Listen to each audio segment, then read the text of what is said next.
Hello, good morning. You are watching QTV this morning. I am Ibrahim Abalde. It's good to be back here again. This is the Wednesday edition of your favorite morning program. So wherever you are, thank you very much for tuning in. We are back again, and I am with Mam Nabuka. Good morning, Mam Nabu. Good morning, Balde. How are you? Very good. You've been missing. I know. I know, but I've been keeping up. Yes, I know. So how are you? How have you been? Honestly, I have no complaints. It has been raining, no heat. Alhamdulillah. That's like what worries me the most. Especially yesterday.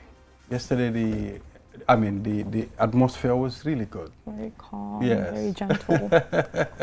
Yeah, that's nice. So viewers will take a look at the African Code from the Code, the newspaper review, and Mr. Momodou Mbodj is our newspaper review guest. Good morning, Mr. Mbodj. Good morning, Mr. Bale. How are you? Alhamdulillah. Your time you are lost. Guess you know them. Will you help? Calm down. We want to see you every day. Suñ sañoon every day lañ laa gis fii. Waaw sañu leen. Waaw baadu sañuñ. All right, so how are you, Mr. Mbodj? Alhamdulillah, as always, boy. Good. Thank you. Thank you very much for always, willing to come on this program. My pleasure. Yes. We'll be talking to Solomon Atibuni, CPA, Child Protection Alliance rep. We'll be talking about children selling on the streets, child labor or not. You know, I've been seeing a lot of them recently, especially children begging. If you go along the Costa route, around the Jar Oil filling station, even if you are in your vehicle, the kids will come to the window of the vehicle and start doing this. You understand? Sometimes I send them away. Yeah, I tell them, go. I mean, why are you doing this? Because some kids might leave home and come to that location and start doing these things without even the knowledge of the parents. You understand? So we'll be talking to the CPA rep. And crafting faith-based messages on health, education, and sanitation. Lamin Sane, a rep from the Gambia Supreme Islamic Council, will be here, and we will be talking about this thing. But first, Ma'am Nabu, take us through the code. Okay, our African proverb today is Hausa, and it reads, "Who will argue with the fish about the number of teeth in the crocodile's mouth?" Wow. Interesting one. Kan moy wedu, kan moy heccio ak jën bi ñaata boñ mo nekk ci gémmiñu jasit bi. Absolutely. Well, gaye boka gaye boka ecology. Exactly. So, hanga man mom nekkuma nit ndox. So, suma bëggee xam about crocodile. Can you swim? Oh, big time. Oh, really? Oh, yeah. But you Banjul lañ yaroo. So, we started that when I was younger. Wafi Njago. No, man duma daan ne Wafi Njago, man Atlantic si bij bi. Waaw, foofu laa daan. Foofu nag moo jegeñ suma ñu ne doomi buusu waay rek ñoo doon dem foofu. How much do mean by that? Why afterwards the pool and all of that. So I can swim quite well, you know. Oluma, they want to, oh, I'm very good at this, I'm very good at that. I'm just okay, I'm quite well, I can swim. Let's put it that way. I envy you, because I can't. I envy you very much. yaa ngi wax waaye man base laa jógee di faate nga base géej bi si suñ koñ bi la nekk. Waaye mun la swim bale. Man Mr. Mbodj man lifin la man jën la. Are you sure? Man jën loo Ma'am Nabu mi am na. Su ma la yóbboo ci ndox dama laa naxa xam nga luy naxa. Dang ma lifin si biir ndox. Ah? Dang ma lifin si biir ndox bi. Anyway, so that's it. Yeah, you know like what this proverb reminds me of? So nit yi suñ dee wax ne comme so ku dëkk ak nit moo ko gën a xam dan ku nekk si biti. Big time. You know, someone who has experienced someone or something to a certain degree, someone from the outside cannot look at it the same way or understand them the same way or know them the same way. Yeah. Kind of makes me think of interesting. that. Exactly. I've once came across a proverb that says, how did the monkey know the crocodile is suffering from headache? Kan moo ko wax? Xëj na di fish. Xëj na di fish, waaw. So no, xam nga monkey bi tamit fi mu nekk ci kaw guy yeeg yooyu yaa ngi xool ci suuf yaa ngi observe moo tax ni gars yi di communiquer suñ gisee lion suñ gisee danger there's a way they communicate ñoom ñëpp xam lan la there's danger around so yes ñoom tam from some vantage point they can see all sorts of things going on then patterns emerge so be careful huh? All these things we are primates we learn we can learn from the environment. From the interpretation I got, I mean, you learn from people that got the experience. I mean, at some point, you don't have to argue a person who's been there, you know, because all of you money, kula njeke si nik bu lindem, mola ne dugal talk board bi, understand nga? So you can see how experience become the best teacher. I mean, learning from the steps that Mr. Mbodj have taken, I mean, to get to where he is. I mean, sulawahe ne jaral ni, it's important for nga topa lulu. Don't argue with him because mom, hamon nako experience nako. Amna si I problem. You know, the wise man, you know, it's a person who learns from another person's mistake. Yeah. Wow. So absolutely, the lived experience. How else? You cannot replicate that. That's unique. The lived experience. So if I do not have it, I have to rely on the person with the lived experience. Maybe. Well, here, let's be careful. Huh? There's a point here I want to make. Experience is not necessarily the same thing as age. We tend to do that. I know the way we think. So there's something that I want to sort of tackle here. I can find somebody who's about 50 but still a fool. You've gone through the experience, but what did you learn? Yeah. There was a writer who said, some people go through adventure, others go through experience. Experience is not simply going through an activity physically, it's about mentally, conceptually, what do you gain from it? That's really what experience is. So let's be careful here. It's not necessarily the same thing as age. Let's just get that. Because we tend to equate wisdom, age, and generally that's true.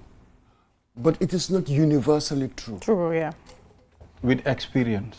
Yes, the nature of what experience is and age, the notion of age. It's not automatic. So we expect it. So there's a correlation. Yes, you are telling me it is not automatic. A younger person might go through experiences that an older person did not. Absolutely. So the older can learn from the younger. Thank you very much. Of course, I don't think experience in itself necessarily has to cease ever. Even if you are well experienced, there are things that you could learn along the way from multiple people around you. Yeah, so it doesn't need to cease at any point in time. Yeah. So, exactly. So I think there's an important distinction here. Good. Exactly, viewers. Now we'll take a short break and acknowledge our sponsors. Then from there, we'll head to the newspaper review. We'll be back. Crystal clear calls and super fast internet at the cheapest tariff, only with QCell. Rush now and grab your free QCell SIM card today from any of our care centers near you. QCell, the biggest network with the cheapest tariff. QCell Senior Boss. We innovate, others follow. Welcome to the QCell 5G Gaming Hub, powered by ultra-fast 5G connectivity from QCell, the fastest network in the Gambia. No lag, no limits, just pure performance. Multiple PlayStations, Xbox racing with full car wheel control, and immersive virtual reality experiences that put you inside the action. Play the biggest titles: FIFA, Call of Duty, NBA 2K, Street Fighter 6, Forza, and many more. Experience gaming like never before. The QCell 5G Gaming Center is open weekdays from 12 p.m. and weekends from 11 a.m. Closed Tuesdays.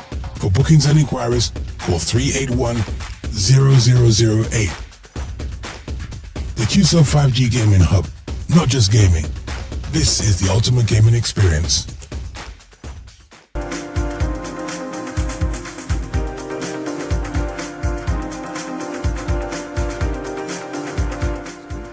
Welcome back from that break there. And now let's move on. But let's start with the President, His Excellency President Adama Barrow is currently on a nationwide tour.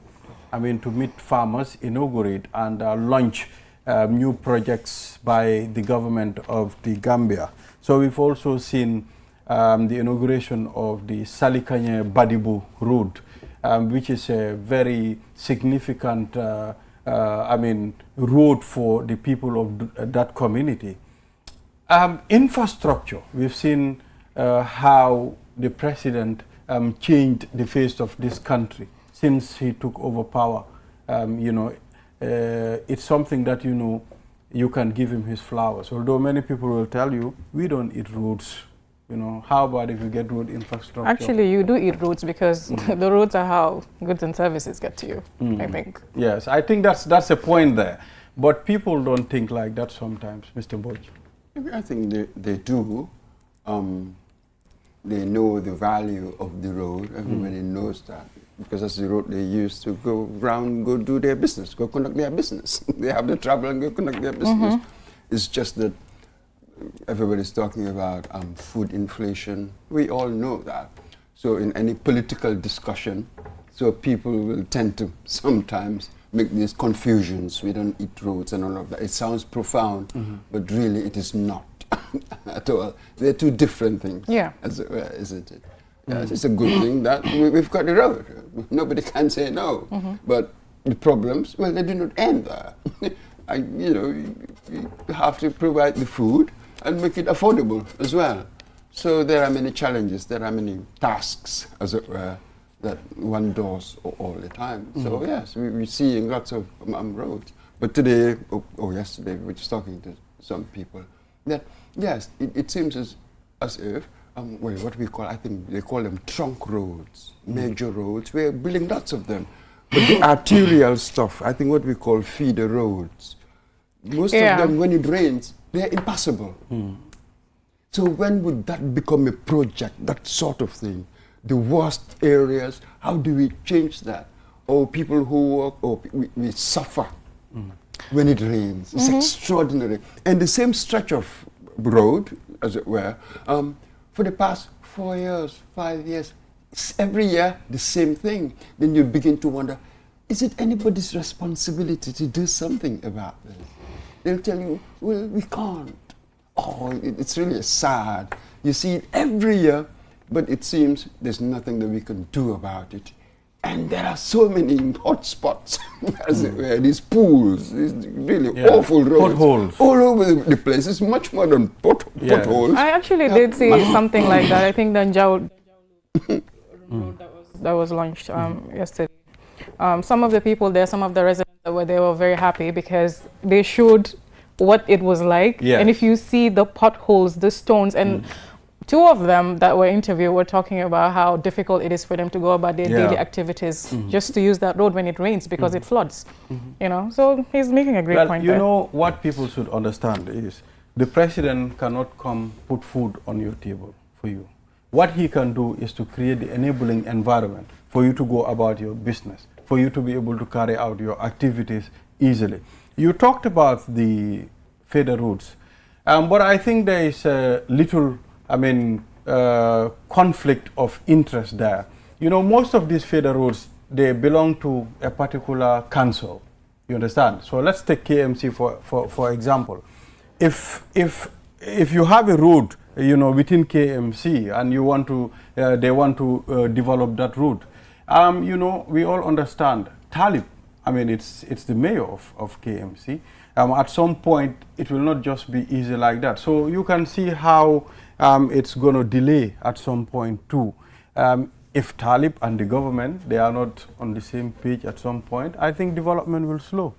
This is the problem. The problem is one of bureaucracy. The problem is one of management, really. And a certain sort of childish democracy we do. There must be an implementation mechanism.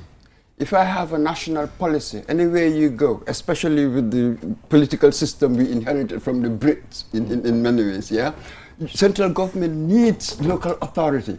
They have to work together. You have to give them the right funds, and if you sort of going to earmark terrible roads, as it were, to deal with that, you give them money and you earmark that and you deal with it. All these local authorities, they have a ministry that's overlooking overlooking what they're doing. There's an oversight ministry with these local authorities. But do you So- know we used to have a push and pull between the ministry and the council at some point. Someone was dismissed, and That's you know, it.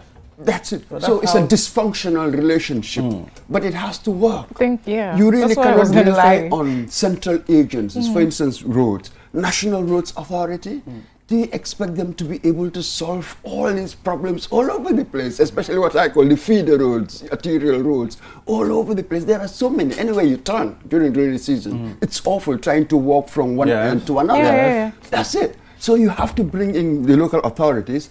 Each would take care of your little turf, as it were. So the worst areas, you deal with it 1 year, another period you deal with it another one. So gradually the whole country, then you will see the difference. But the National Roads Authority can only focus on certain things, certain highways. So it's not working. So the relationship, we shouldn't allow the party, as it were, to vitiate the relationship that should work for the benefit of the and local that's what's people. happening. We're not playing democratic politics in a mature way in that sense, really. If you're gonna allow the partisanship, as it were, to interfere with what is good for that community, you're not really doing it as it was meant to be done. That's our problem now. We've put a system in place, but we are not running it, operating it as it is meant to be run. Our systems are only on paper. That's it. So you're not going There to is see the results. There is a structure, You're not going but to there see- is no implementation. Because we are different. I think maybe every system, it takes a certain mindset, a certain psychology. I have to adapt Yeah. so that the system will work. Maybe we are still in the process of adapting to what we've put in place. I agree. Interesting, Ma'am Nabo. Yeah. So let's talk about the United Democratic Party. They are also, on the verge of forming a coalition, to prepare for December 5th elections. Yeah. So let's take a look at that. I mean, we were like many people had hope that probably with Mama Kande's influence, Esa Fal's influence and other people's party, the PPP and the NUP joining the United Democratic Party, that can, there will be a hope for unseating Barrow in December 25th. December 5th rather. 5th, yeah. So you're laughing. Who was hoping that? Some of the electorates that want to vote for the coalition. Hope. Can you imagine? Let's stick with realism first. Then the hope can come later.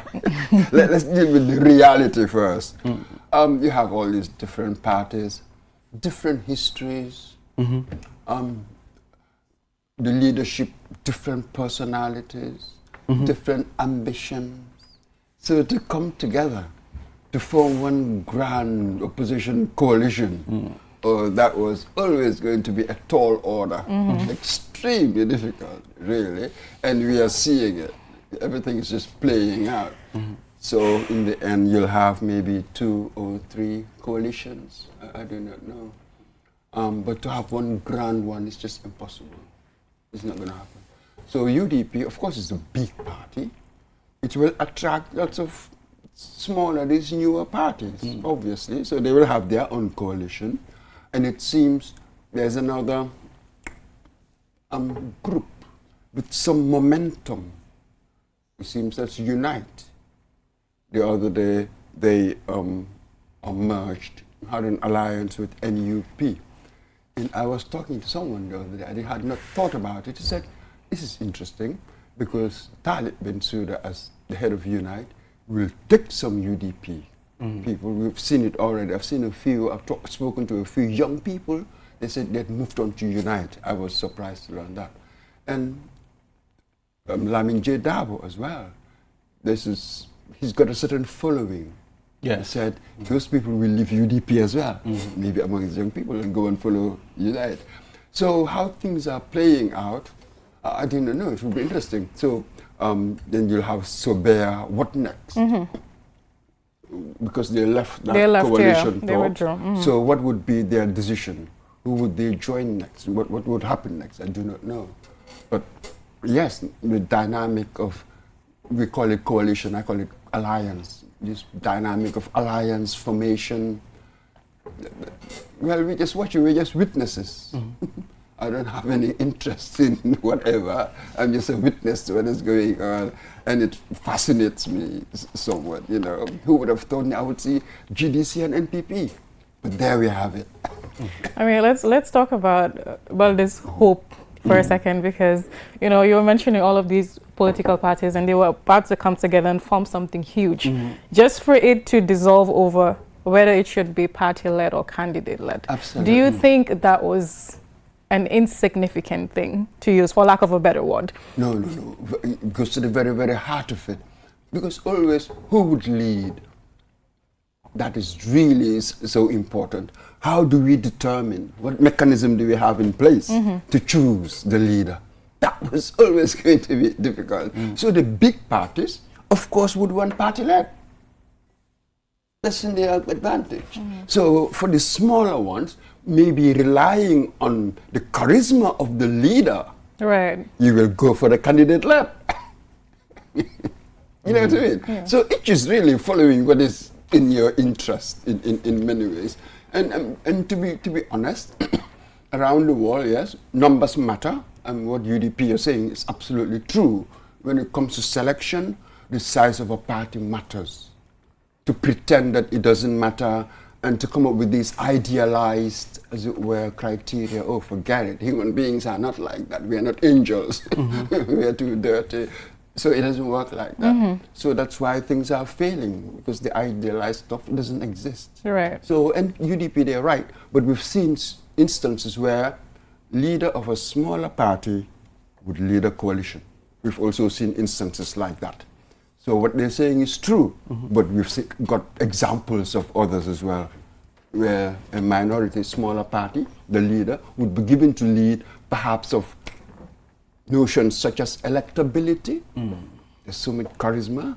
They have an opportunity, or they have the prospects of drawing in lots of people. Would Talib, in a sense, See? play into that image? You see, some people will say that, especially people who support Talib, will say that perhaps now the momentum is behind him. Right. So, you know, and electorally, with most of them, he's got more experience, to be quite honest. KMC is massive, mayor twice. The second one, your opponent was the incumbent party's candidate. With yes. all the resources they have and all that, you know, the advantages of incumbency, let's be honest, still he managed to beat you. So that one has to be honest. He's got that electoral advantage, as it were, more experience, that electoral experience. Who amongst them has really stood for elections?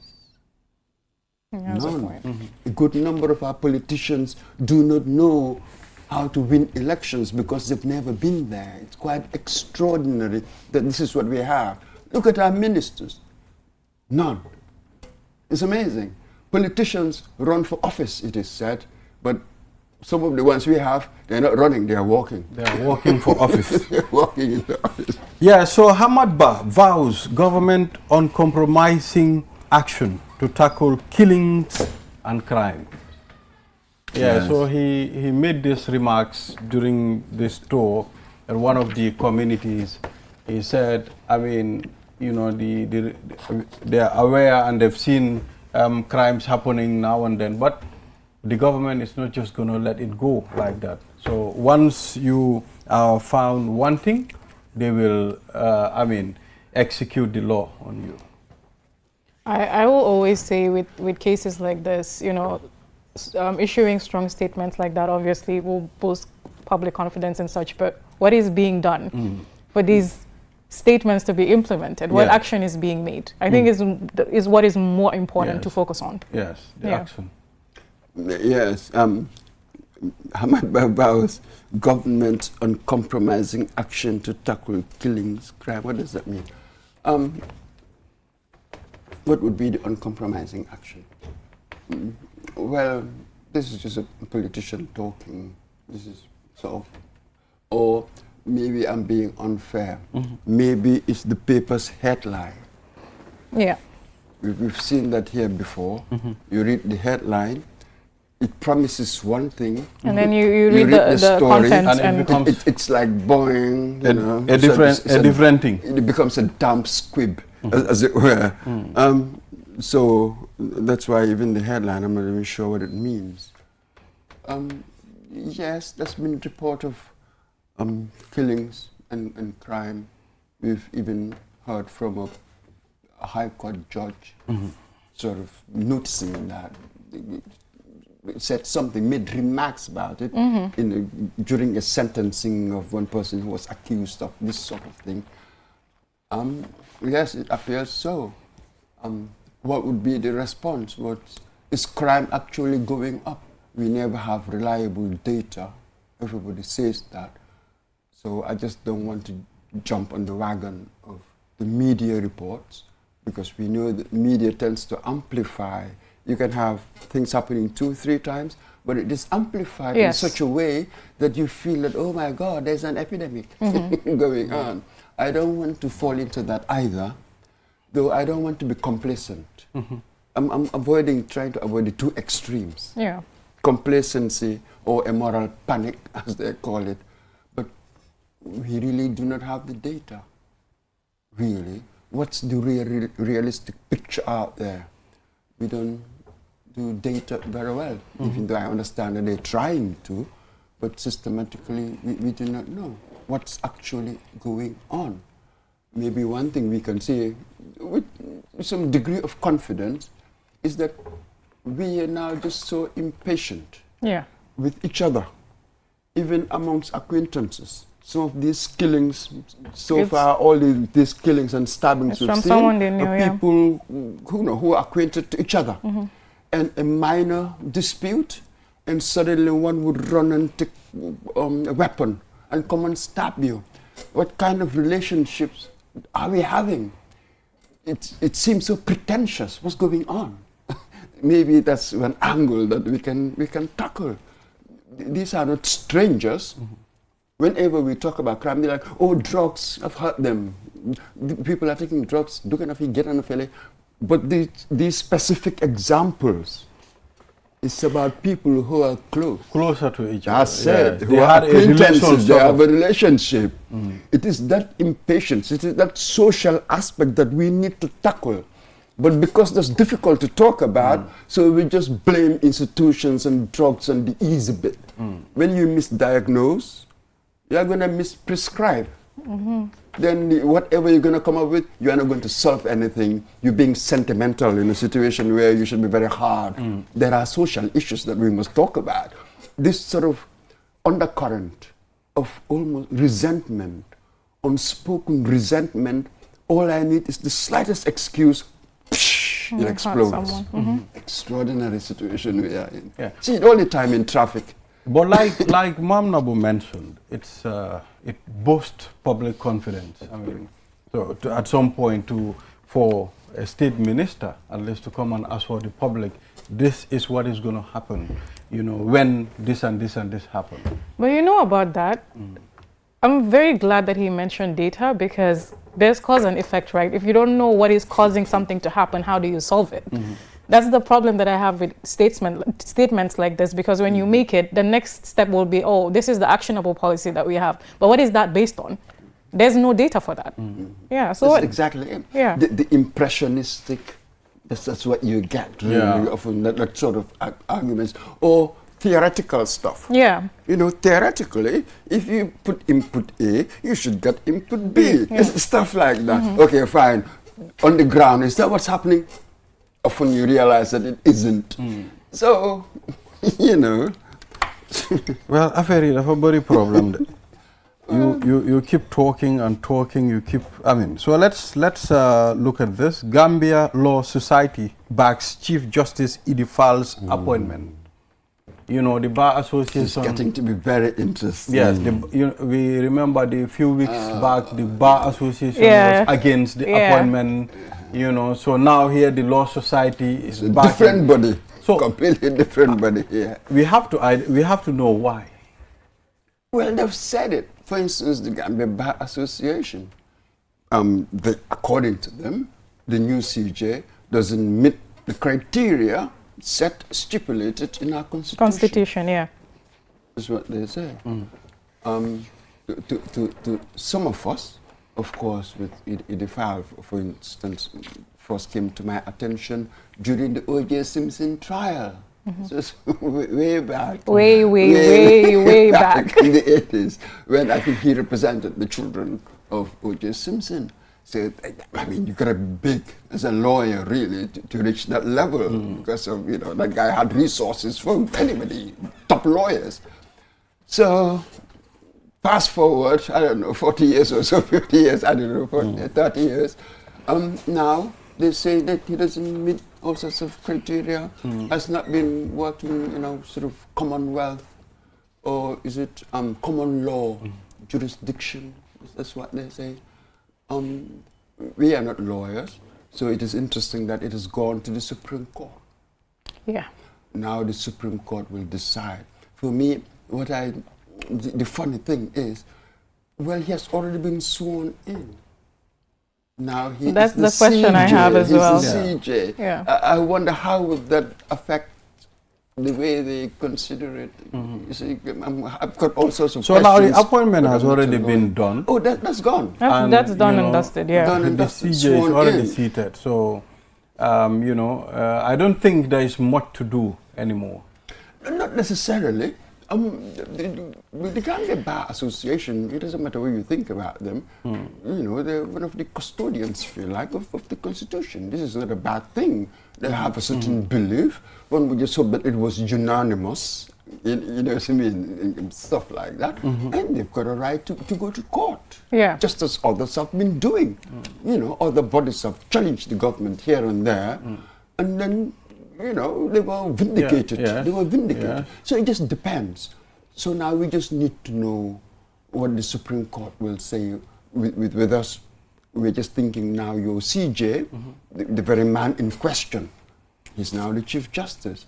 How would it affect how they consider this yeah. motion? So I do not know. I think the other question people have is that as well, the experience that ED has built over the years, is it enough to forgo what the Constitution has stated and what the Gambia Bar Association is trying to put across? Quickly, we have few minutes to go. Well, maybe these are legitimate questions.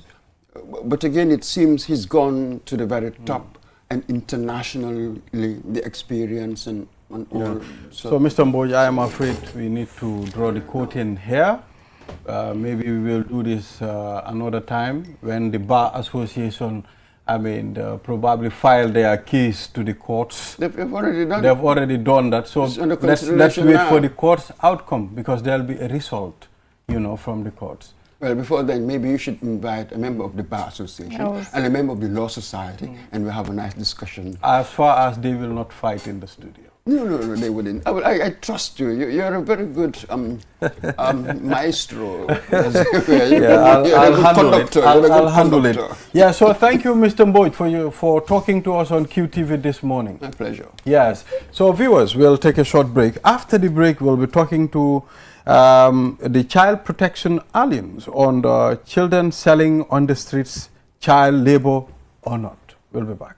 Money is changing the game with mobile money payments. Now, you can pay your QCell mobile broadband plan faster, easier, and way more convenient with your QMoney wallet. Just open the QMoney app or dial *323#. Select option 4 to buy or pay your broadband plan in seconds. No stress, no lines, no last-minute panic. Whether you're streaming your favorite shows, browsing the web, or working from home, stay connected without missing a beat. Stay connected the easy way with QMoney's QCell mobile broadband payments anytime, anywhere. For more information, call customer care on 133. QMoney. Senior Culprit. Terms and conditions apply. In December 2026, Gambians head to the polls to choose a president, and history may hang in the balance. As the day draws near, every week, right up to decision day, QTV will lead the political conversation. A and nobody breaks it down like QTV.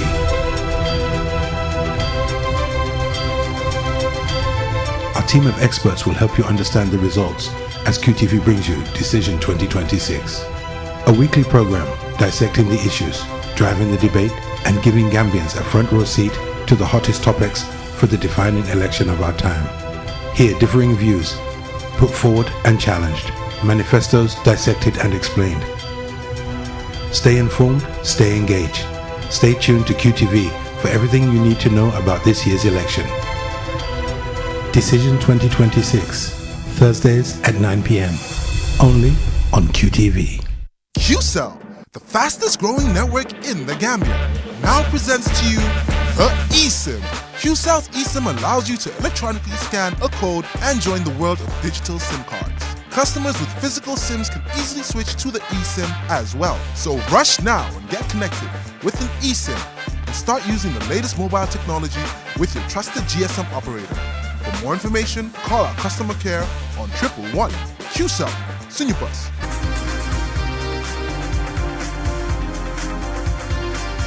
Welcome back from that break. This is QTV This Morning. I am Ibrahim Balde and I'm with Mam Nabuka. Yeah, so after that newspaper review, now we'll head to a very significant topic.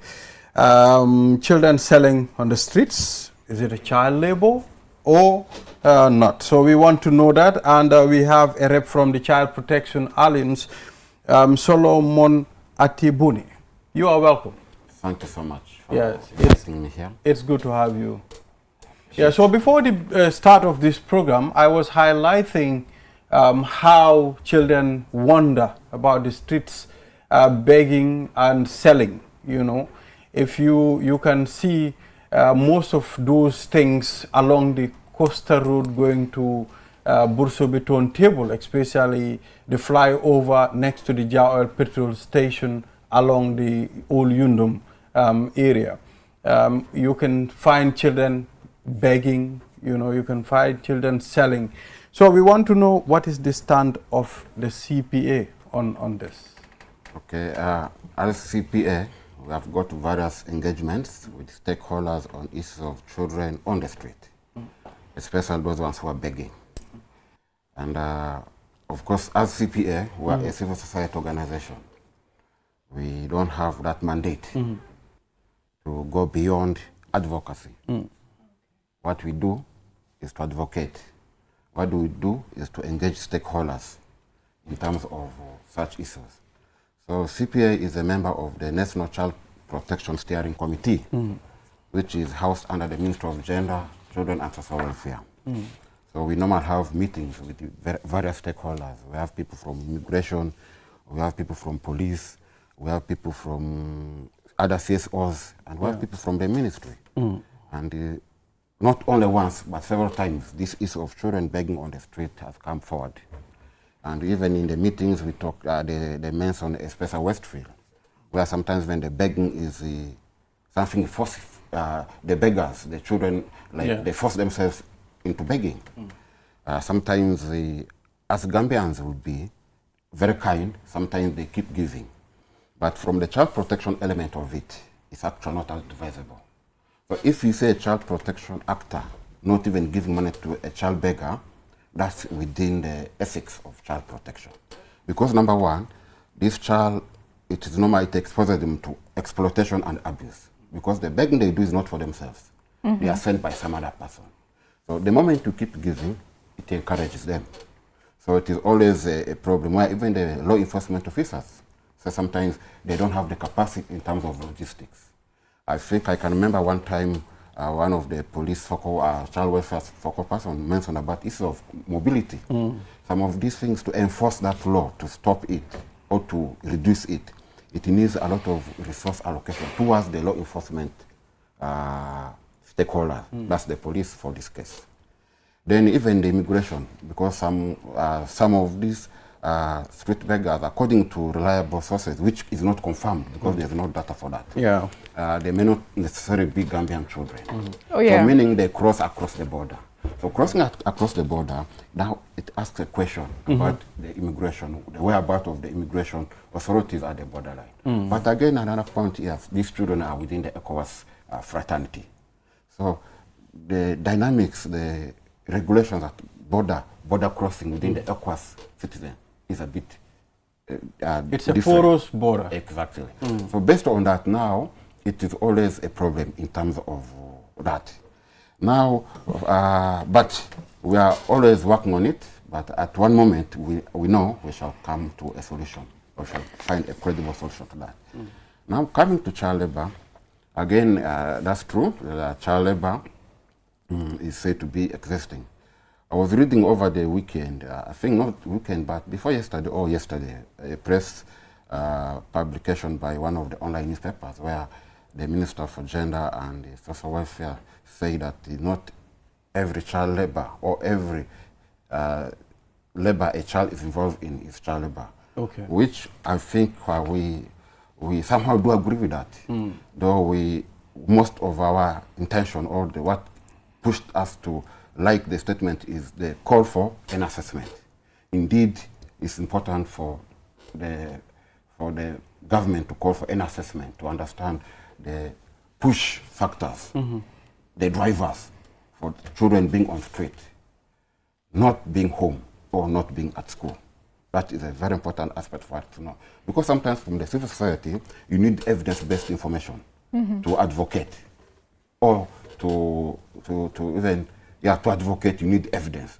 So as we talk now, there may be scanty evidence, but there are open indicators that you can see what's happening as child labor.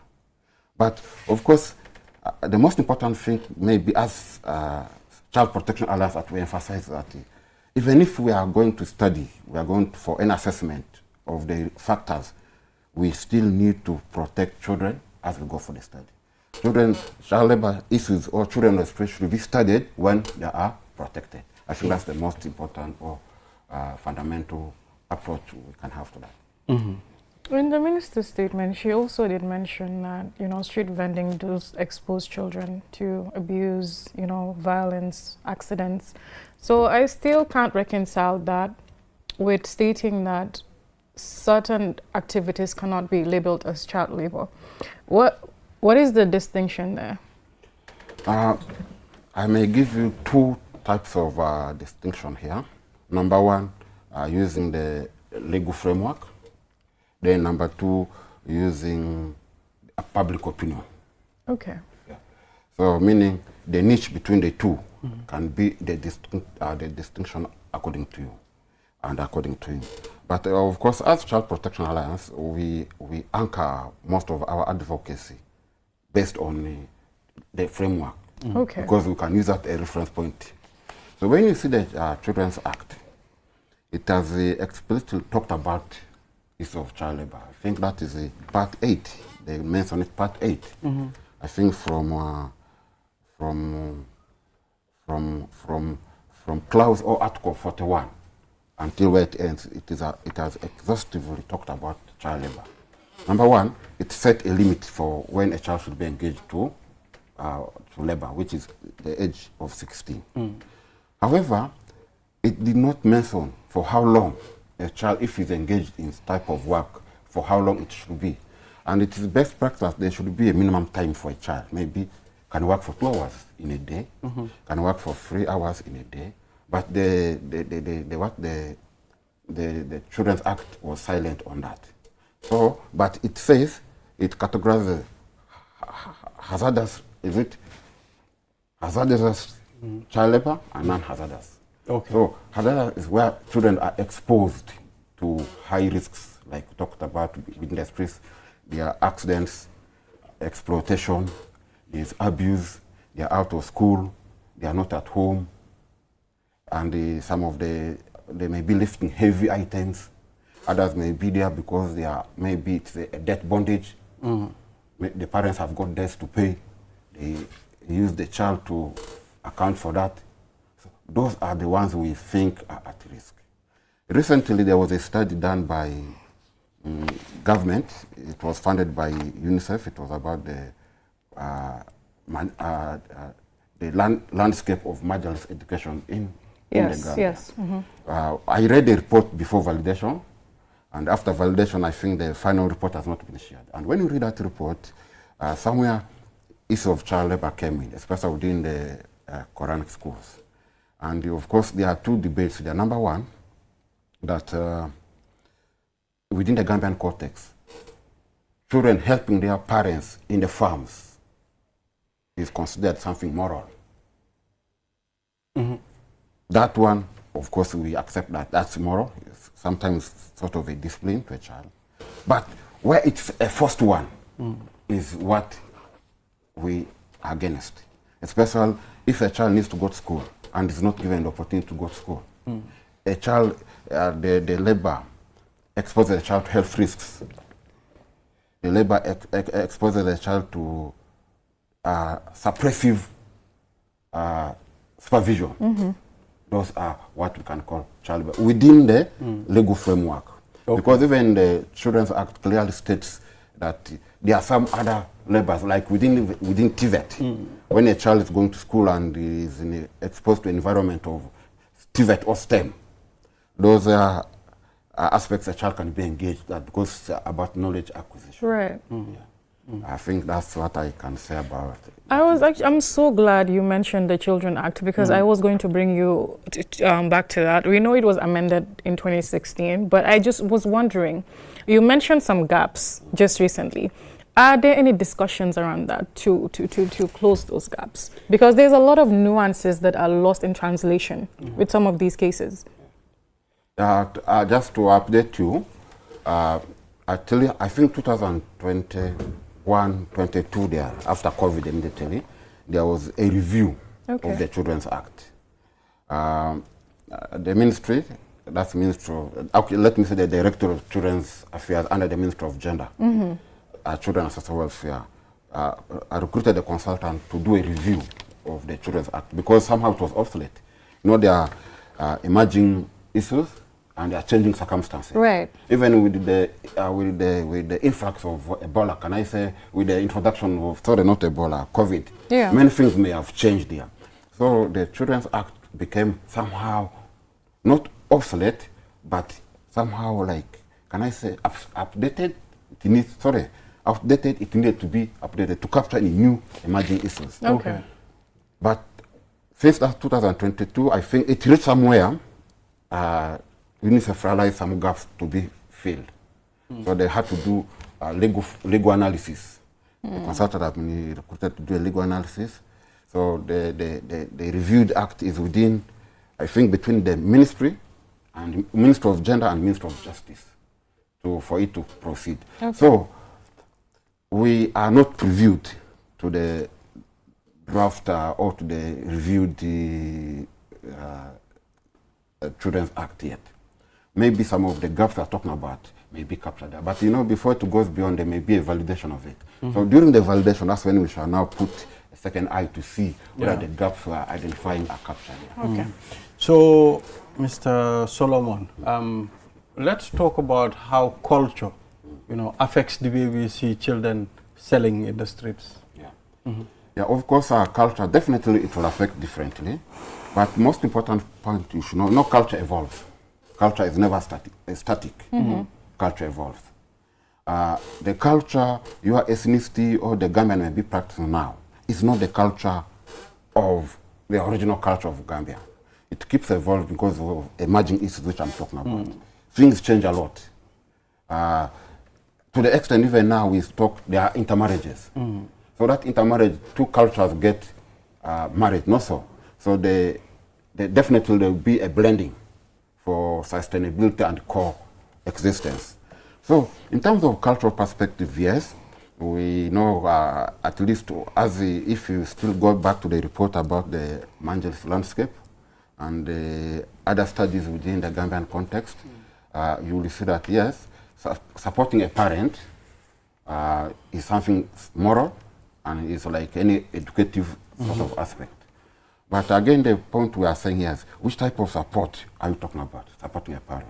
So if you go back to like even the minister's statement, like selling sweets, mints and water. Yeah, If you see that it may be a slight, it's not actually that heavy labor. But the point here is, what time is that? Is it school, during school time? School hours. The point is it by the roadside? For example, in Gambia of recent, you know, people like drifting cars. At maybe let me say at where roads cross or at roundabouts, you see cars being drifted. Yes. And these children, they have a small brain, not know that that's a risk. They may come closer here. And in that drifting, which is even illegal, brakes may fail at any time. And when brakes fail, because children have a small brain of reasoning, they may be the last person to take off. Well, in fact, it is not in fact about the drifting. I'm just giving one example. Even on a dangerous traffic, Yeah. because most of these roundabouts are very dangerous. Sometimes if a police is not there, drivers can do whatever they want. Exactly. So what I'm trying to say is now, those are the issues we should actually look into. Selling by the roadside, standing by the roadside selling is risky. Yeah. Is a risky aspect. But maybe sitting at your mother's shop or your father's shop, helping after school hours is okay. So children can work so long as they are not deprived from education, they are safe in a safe environment, and they are not jeopardized or put at the risk of health, and does not deter their development, cognitive development. Yeah. Those are the elements we So should now address. we have other families that lives. I mean, you said our borders are very porous. So we have people that will leave their country to the Gambia, and these people will be coming with their children at some point. Let's talk about the law. Does it protect children from outside other countries to the Gambia? Of course, a child is a child. A child has no boundary. Definitely, the law protects those children so long as they're in the soil of the Gambia. And you know, Gambia has good laws actually. Of course, sometimes the implementation may be the problem. And why may be resources? Because every implementation has the budget implication of it. So that one you may say, yeah, we need the resource mobilization. But every child within the soil of the Gambia is protected within the Gambian laws. Yeah. Are you engaged in any partnerships to help put your message across? I know recently you guys had one with Action Aid and FowerGam to promote child rights across the Gambia. Are you engaged in any currently to promote your message? Maybe can you repeat the question? I've not got the question. I mean, are you engaged in any partnerships to, you know, promote your message of promoting child rights across the Gambia? Okay, I may answer it like this. You know, Child Protection Alliance is actually a secretariat to all child protection organizations in the Gambia. We talked about FAGAM. It's a member of CPA, Child Protection Alliance. We talk about maybe Child Fund. It's a member of Child Protection Alliance. We talk about ISRA. It's a member of Child Protection Alliance. We talk about EFANET, a member of Child Protection Alliance. Gambia Red Cross Committee, SOS Children's Village. They are up to 49 member organizations of Child Protection Alliance. So Child Protection Alliance was formed by organizations that work for children. They came as a secretariat. So CPA is actually to be doing the coordinating work. Okay. So by extension, when you see Action Aid, Child Fund, ISRA, SOS doing their work, they are still doing under the umbrella of Child Protection Alliance. Okay. Yeah. Interesting. So let's do this final question. At what age, at least you said there are laws that allow a child to work at a specific, given time. So at what age? What is going to be the age? At the age of 16 years old. That's according to 16? Children's Act. Okay. 16 years. For less than minimum. 16? In less than 16 years, the Children's Act is silent on that. Yes. Okay. Silent on that. All right. So thank you, Solomon Tibuni, for coming. Child Protection Alliance rep. Thank you very much. Keep doing what you do to protect the children, because the children are the future of this country. Yeah. So we appreciate for you coming and talking to us on this platform. And thank you so much for receive me here. I think it should be a continuous engagement. Yeah. Absolutely, absolutely. Yeah, so viewers, we'll take a short break. After the break, we'll be talking to Lamin Sane from the Gambia Supreme Islamic Council, crafting faith-based messages on health, education, sanitation. We'll be back. Gambia, are you ready for something big? From your trusted GSM operator, QCell, your favorite app just got a major upgrade. From your phone to the world, buy credit, buy Sunu bundle packages, loan credit with eFankanta, and buy Q Power all in one place. And here's the real upgrade. Q Money is now fully integrated in the app. Send money, pay bills, save money so faster and easier than ever. And for our entertainment lovers, stream QTV, Q Radio Live anytime, anywhere. But that's not all. This upgrade also brings enhanced security features, smoother performance, and a brand new interface designed to save your time. This is more than an app. This is freedom at your fingertips. Download the new QCell app today and unlock your digital life. For more information, call our customer care on 111. QCell, Sunubus. We innovate, others follow. Terms and conditions apply.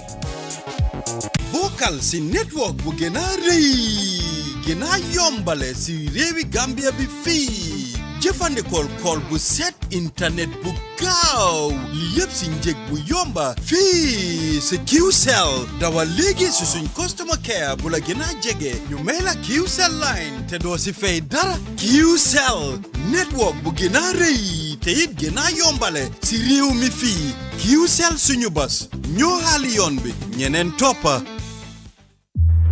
These tracks have become my wall, my arena of victory and fear.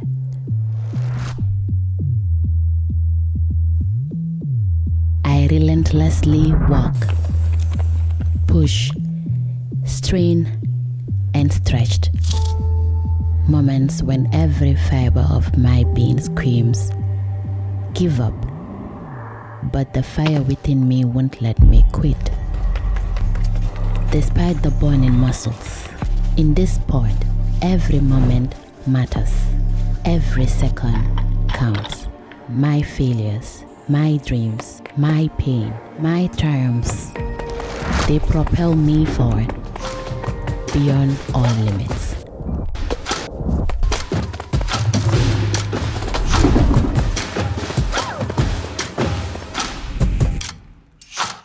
I am Gina Mariam Basbite,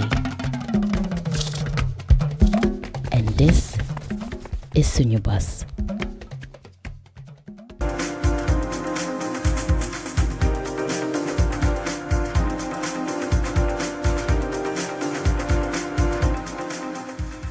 Welcome back. This is QTV This Morning. I am Ibrahim Abalde and I'm with Mam Nabuka. Just be reminded, starting September 4th, you need to upgrade your number to the 9 digits number. Remember, if you're using the 5 number series or the 3 number series, all that you do for QCell, you need to add 83 before you dial any number. So you have to do that by starting September the 4th. So now let's move on. Crafting faith-based messages on health, education and sanitation. We have Mr. Lamin Sane from the Gambia Supreme Islamic Council. Mr. Sane, it's good to have you on this platform. Thank you, Mr. Walden. Yes, how have you been? Alhamdulillah, good. How are we doing at Al Falah? You know? we are managing, as you know. Alhamdulillah. Yeah, so let's talk about how can faith be used to promote better health? Well, thank you very much for inviting me here. Mm-hmm. I think what we have done last week was, I can say, historic, and it's something that create a path for us to work together as a society. Mm-hmm. If you know, in a society, a diverse society like ours, we have different faiths. People have different specialization. You have people particularly specialized on health, and Absolutely. you have people particularly specialized on religious education. Mm-hmm. And then all these people, you don't usually talk about whose role is more important. Yeah. You talk about who does what and how best they can do it. So when health workers wanted to venture into something, especially when it comes to raising awareness, education, educating people and changing their behavior, they actually need someone to partner with that also have a key role to play in a society. Yeah. And these people involve religious leaders. They have a very important role in our society. True. And then when it comes to child health issues, you have child right issues, you have sanitation issues. This has things that affect how we live as a society and how we live as a family. So those members in a society always have to reach out the imams to consult them on many issues, even things that are not particularly specialized on.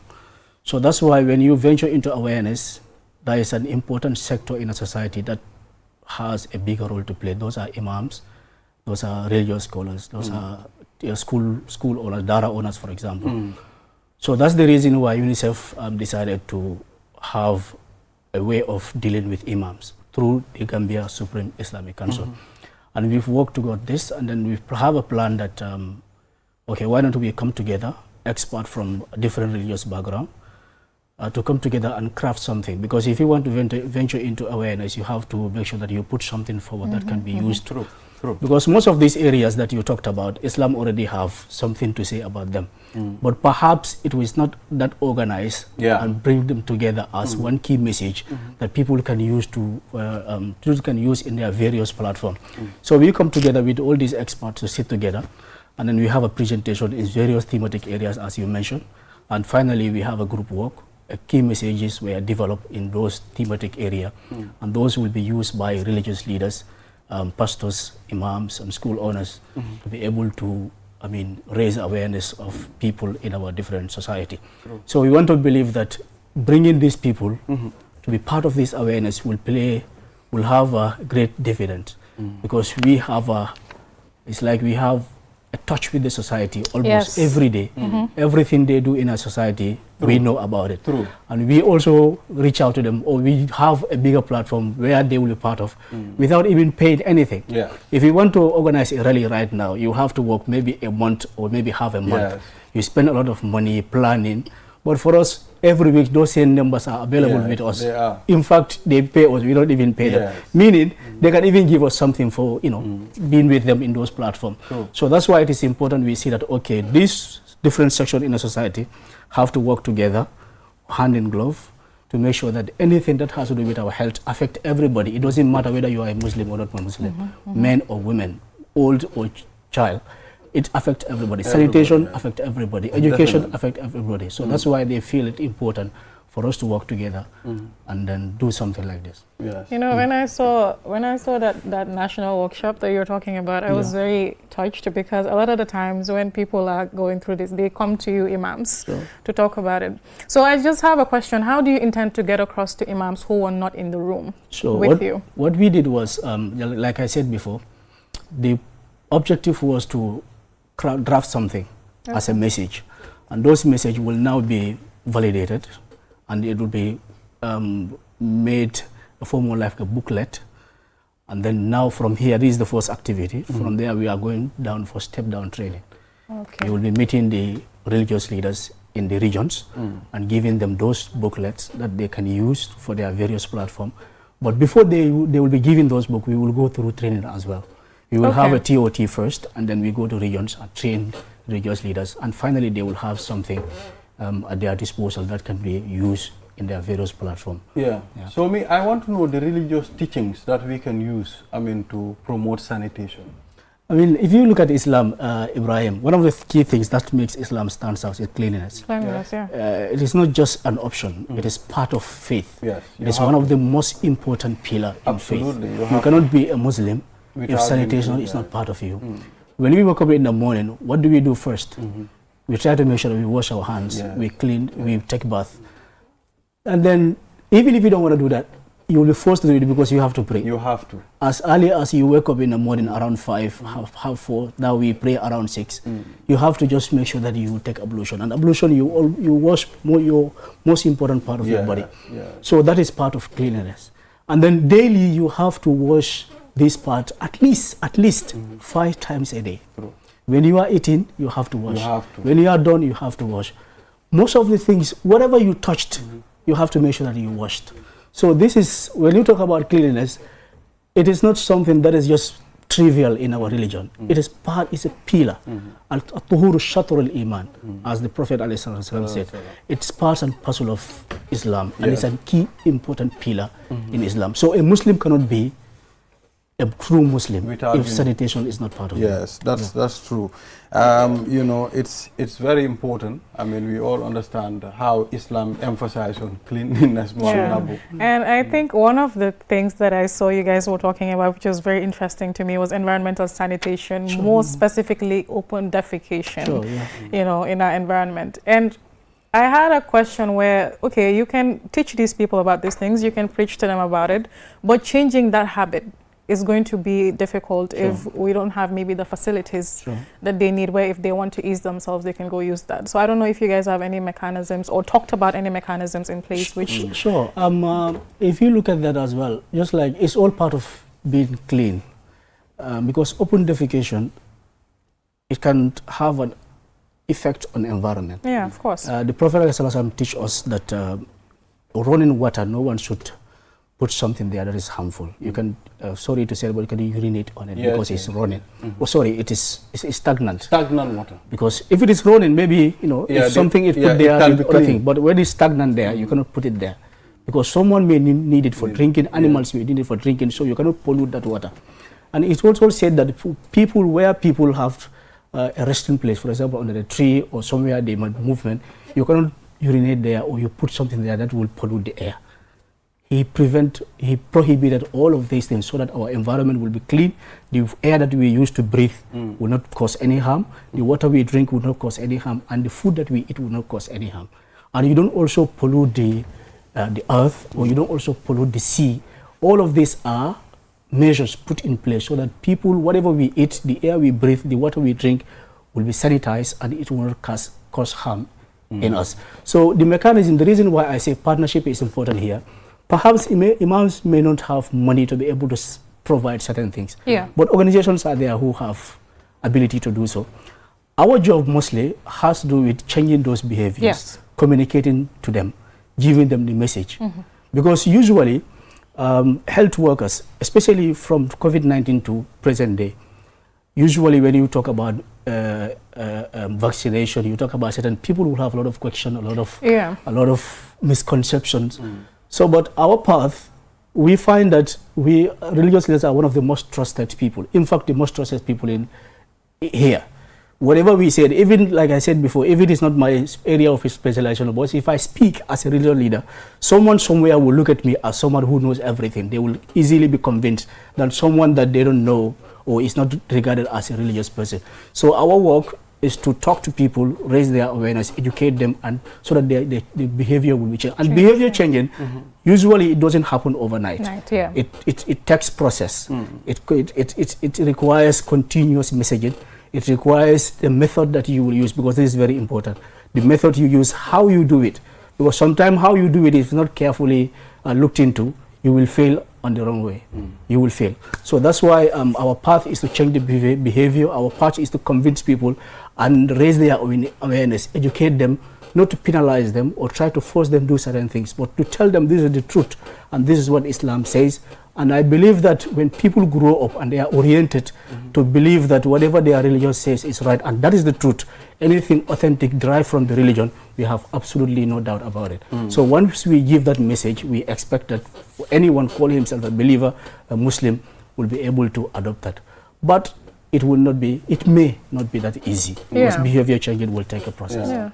Oh, that's interesting. So the booklet that you mentioned a booklet that will be provided maybe after all of this, like the training you went through has been validated, some of the draft things that you've come up with. And my question is, for those who, is it going to be in the English language? Yeah, we will, there's a plan as well that we will translate it into Arabic. So yes, that it can that's my biggest concern, so, because a lot of, maybe they don't understand the English language, so it will be drafted in Arabic as well? You'll be surprised that Islamic scholars in 70s are different from Islamic scholars today. Yes. If you watch that event, everything was communicated in fact, in English. Let's take a brighter example. The president of the Supreme Islamic Council. You see, the other day I didn't know, but I was surprised to hear him speak excellent English. Sure. You know, so you can see how the Arabic students also are, you know, getting into the concern. My concern is more or less for those who are in maybe rural areas that don't have the chance to study English, right? Yeah. So, like I said, we have been working with not just UNICEF but other organizations. For example, Action Aid, and I even connected, I think, NATIP as well. We try to, like, they have wanted to build a manual for training imams on a particular theme. So sometimes what we do is to work with them and develop that material. Okay. Sometimes they developed it already and we translate it into Arabic so that it will be more accessible. Okay. So this material as well is no exception. We want to make sure that it is accessible. In fact, even at the end of the event, we develop key messages and we also develop sermons, khutbah on all those thematic areas. And then most of the sermons are written in Arabic. So they will be shared with the imams who will find it useful to use it. And then the book as well, we will want to make sure that it is accessible to everybody regardless of language barrier. So how are we ensuring faith-based messages are crafted accurately to avoid misleading the public? Sure, because like I said, the people that we bring together are not just people who are picked from the street. We carefully selected people who we believe has what it takes to put something together. We have very respectable imams. Even the lead facilitator was Imam Usman Jah, and other, very well respected people. And then we also, we have few Islamic universities here in this country. So we make sure that we have a selection. We select few from those universities to come together, bring something together, religious teachings, and also all those topics were also presented from an Islamic perspective by at least 3 presenters who presented those topics from an Islamic perspective, and then they sit together, bring something together. It will be reviewed, validated before it will finally shared. So I want to believe that with all the projects, even the people who were there at the event, those people alone are enough. If they produce anything, they are enough. It is enough for us to be confident and say that this is authentic. Because religious is not something that you have to have an independent opinion of it and say, okay, this is what God says when God did not say it. It's a book, Quran. It's available for everybody. True. So if we say it is A when it is B, someone will tell you, of course, it's not A, it's B. So whatever you are going to put there, you also have this mindset that I am going to be criticized and this is going to be looked at. So if you bring anything, it will be looked at. So you have to make sure that you bring something that you believe is authentic and is actually derived from religion, not just hearsay or because of a how can we make sure it is simplified for easy reading as well?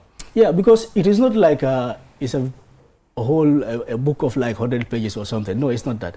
The way we do it is in every thematic area we have at least a verse from the Quran, if it is available. We have hadith quoted, and we also have a different quotation from renowned scholars in those areas. It's not like you have 100 pages that someone has to read all of that. We have to make sure in each thematic area we bring few verses, few hadiths, and few authentic quotes from the scholars. With that way, it will be now easier because you don't have to read 100 pages. You just have to look at the theme and you see what is the Islamic teaching on this theme. And now, if, for example, if I look at it and I say, okay, today I want to talk about breastfeeding, for example. So this is what Quran said, this is what Muhammad said, and this is what the scholars said. Now I will look into that and develop something. So what challenges are we having, to put together faith-based messages to promote health? The challenges could be,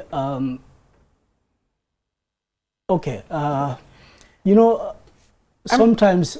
Actually, I'm glad you brought up challenges because the exclusive breastfeeding thing, a lot of women feel very particular about talking about stuff like that. So I think maybe that could be a challenge. I don't know if it's something that you guys have discussed. Yeah, like I said, the challenge could be, sometimes the area that we usually we can have more challenge is immunization.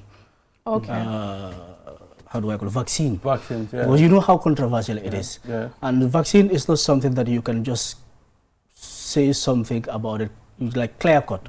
and say this is this or that. It Yeah. has to go through process, and you need to make sure that you authenticate the sources, and you also verify whether what you are advising people to take it is safe or not. This is where the controversy is. But when it comes to breastfeeding, that is simple. In fact, in Islam, Allah subhanahu wa ta'ala said, وَالْوَالِدَاتُ يُرْضِعْنَ أَوْلَادَهُنَّ حَوْلَيْنِ كَامِلَيْنِ لِمَنْ أَرَادَ أَن يُتِمَّ رَضَاعَهُ. Meaning the mothers could breastfeed their children in a period of 2 years for those who wish to complete the period. Okay. So the teachings are already there. Those things are not very difficult. I think what is necessary now is to make people understand that this thing is not just health obligation. Is also a moral and social responsibility, and it's also part of the right of a child. That is the message that we want to give. But the challenge, like I said, is not actually breastfeeding, or maybe perhaps in education as well, because we've learned that also, accessibility is there, but retention and people to stay there until they finish, that is something challenging. But all those things, teachings are already there. It's just a matter of crafting it well and deliver it well. Yeah, so we talk about cleanliness, and is there any point where we highlighted, community cleaning to make sure our communities are clean? Sure, it is, because I know there are challenges, especially when you go to up countries. You talked about open defecation. You look at the sanitary materials, where they are available and whether people are using it well, and how people, especially when it comes to hand washing, whether people they make it a habit or because you just wake up anytime, or you come from anything, or you touch anything, and then you have the food, you don't even wash your hand, you eat it. And sometimes you can even find it when you talk to some people, they will feel like personally attacked. Why are you telling me to do this? You think you are more cleaner than me or something. So personal hygiene or maybe sanitation in the community, there are still challenges. And like I said, especially when they show us some of the data and some of the researches they have done, we've realized that, there are problems. And then that's why we come together to make sure that we solve those problems. So let's talk education. Sure. It's part of the things you guys will be looking at, and especially if you go to the rural areas, sometimes girl education can be a little difficult. So I want to know, is the education limited to madrasas, maybe Quranic learning alone, or you'll be considering as well English education, and whether you'll be advocating for girl children as well? Because of course, in Islam, when the Prophet ﷺ said, "Talabul ilm faridatun ala kulli Muslim," when he said seeking knowledge is obligatory upon Muslim, that Muslim encompasses everybody, either a female or a male child, whether old or young.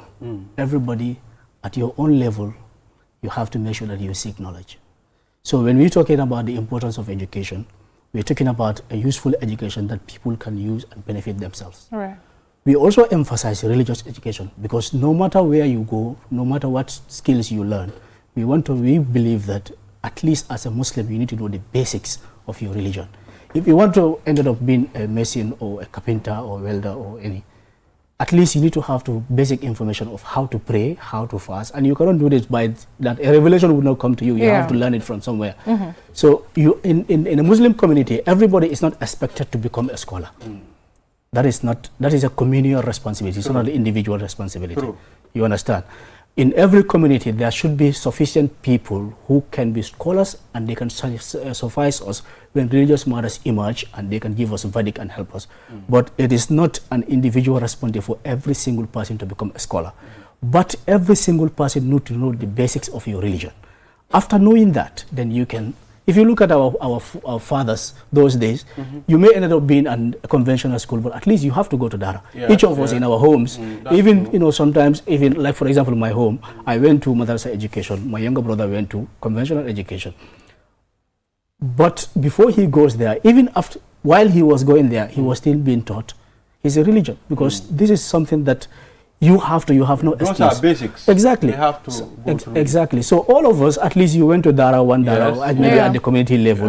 It is meant for you to know something. Several times from my Dara. So it is a communal responsibility for every community. We have people who will suffice us when it comes to religion.